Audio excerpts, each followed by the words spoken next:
అందరికీ నమస్తే, welcome to JR7 media. నేను మీ యాంకర్ జాస్మిన్. సో ప్రస్తుతం మనం చూస్తున్నాము అఘోరి ఫస్ట్ వైఫ్ బయటికి వచ్చింది. సో అఘోరి అలియాస్ శ్రీనివాసు అటు ఇటు గానోడు అని చెప్పేసి మనము మాట్లాడదాం. ఎందుకంటే వాడికి ఇప్పుడు ఇవన్నీ అఘోరి శ్రీనివాస్ ఈ రెండు కూడా నాకు యూజ్ చేయాలనిపిస్తలేదు. సో అటు ఇటు గానోడు అని చెప్పేసి నేను మాట్లాడతా, మీకు అర్థమవుతుంది ఆటోమేటిక్గా. సో ఈ అటు ఇటు గానోడి ఫస్ట్ వైఫ్ బయటకు వచ్చిందనమాట. బయటకు వచ్చేసి కొన్ని ప్రూఫ్లు అయితే మనకి ఇచ్చింది.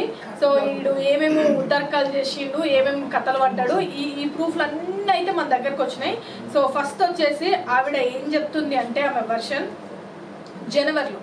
సో జనవరిలో ఈ అమ్మాయిని పెళ్లి చేసుకున్నాడు వీడు. సేమ్ ఇప్పుడు శ్రీవర్షినికి ఎలా తాళి కట్టిండు, ఏం చేసిండు, సో అలాగే ఈ అమ్మాయికి కూడా జనవరిలో ఒక తాళి కట్టాడు. అమ్మాయికి తాళి కట్టేసి, సో నువ్వు నేను ఒక ప్రేమ జంట, కొత్త జంట అన్నట్టు, సో అమ్మాయికి ఏదో లైఫ్ ఇస్తా అని చెప్పేసి అమ్మాయిని పెళ్లి చేసుకున్నాడంట.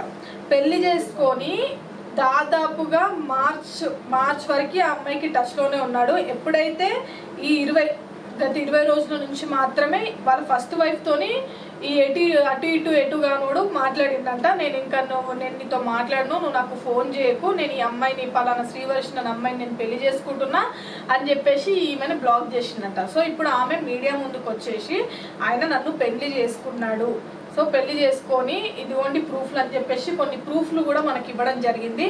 ఆడియోస్ ఇప్పుడు మీరు చూడండి. నేను నిన్ను చాలా మిస్ అవుతున్నా రాధి, చాలా మిస్ అవుతున్నా, చాలా గుర్తుకొస్తున్నా. బట్ ఏం చేస్తాం, కానీ నేను వచ్చుడితోనే అయితే నీకైతే తాళి కడతాను Radhi. Love you miss you, love you.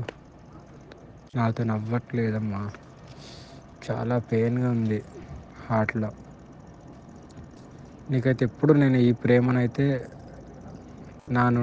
నీ నుండి మన ఇద్దరం జీవితాంతం ఇలా కలిసిమెలిసి ఒకటే ఇంట్లో ఉండాలని నా కోరిక. ఆ కోరిక నువ్వు ఎంత దూరం తీసుకెళ్తావు అనేది యువర్ డిసిజన్.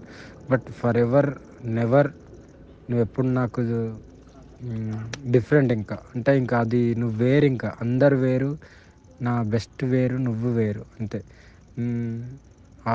నీ లెవర్ వేరు, ఇంకా అంతే. నీకు తాళి కట్టిన తర్వాత నీకే అర్థమవుతుంది నా ప్రేమ.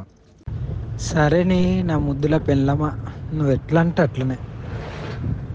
నీకు ఎక్కువ కష్టపడకు, నీకు చూడు, నీకు అయినంత వరకే చూడు, నేను వద్దంటలేను, ఓకేనా?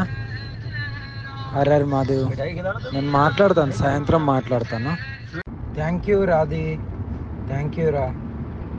ఎప్పుడు హ్యాపీగా ఉండాలి నువ్వు, ఓకేనా? నువ్వు ఒకదానివే కాదు, నాతో పాటు కూడా నువ్వు హ్యాపీగా ఉండాలని మనస్ఫూర్తిగా కోరుకుంటూ, హర్ మహాదేవ్, జయ శ్రీ కాళీ. ఎప్పుడు అమ్మవారి ఆశీస్సులు, కాళీమాత, శివయ్య, నాయకుడు ఆశీస్సులు ఎప్పుడు ఉండి మంచిగా ఆరోగ్యంగా ఆనందంగా ఉండు, ఓకేనా? త్వరలోనే వస్తున్నాను. హర్ మహాదేవ్, జయ శ్రీకాళి. సో చూసారు కదండి, ఆడియోస్ అన్ని విన్నారు కదా.